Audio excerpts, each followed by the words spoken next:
আসসালামু আলাইকুম, শান্তাস ডেইলি ভ্লগে আপনাদের সবাইকে ওয়েলকাম করছি।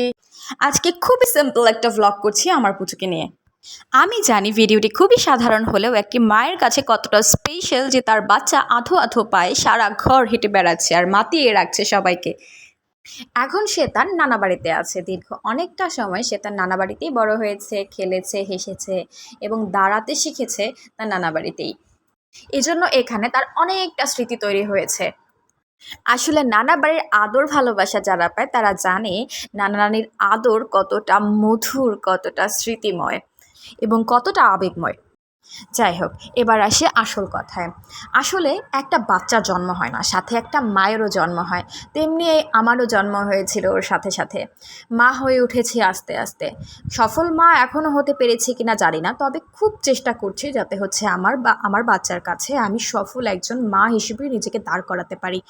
এবং তার কিছু অ্যাক্টিভিটিস দেখে বাস্তব জীবন সম্পর্কে অনেক ধারণা হচ্ছে। এই যেমন সে যখন হাঁটছে, বারবার পড়ছে, আবার উঠছে, আবার হেসে সে পরিস্থিতি নর্মাল করে ফেলছে। এই জিনিসটা আমার কাছে অনেক বেশি শিক্ষণীয়। অনেক সময় কিছু কাজে অধৈর্য হয়ে যায়, কেন হচ্ছে না, বারবার করছি তারপরেও হচ্ছে না। অধৈর্য হতে হতে একটা সময় ফেলে দেই বা রাগ করে রেখে দেই। কিন্তু ওকে দেখে মাঝে মাঝে অনেক কিছু শিখে যায়, না আসলে কেন রেখে দেবো, কেন ছেড়ে দেবো, কেন ফেলে দেবো, আরেকটু চেষ্টা করলেই তো আমরা পারবো। বা আরেকটু ধৈর্য ধরে যদি আবার সেই কাজটা বারবার করতে থাকি, তখনই তো আমরা সফল হব। জীবনে অনেক যুদ্ধ করে বড় হয়েছি। এই যেমন হচ্ছে আমার বাচ্চা যুদ্ধ করছে, এই যে বারবার পড়ছে, উঠছে, তারপরেই না সে হাঁটা শিখবে, তারপরে সে দৌড়াবে, জীবন দৌড়ে অংশগ্রহণ করবে, কখনো হারবে, কখনো জিতবে, কখনো ভেঙে পড়বে, আবার উঠে দাঁড়াবে।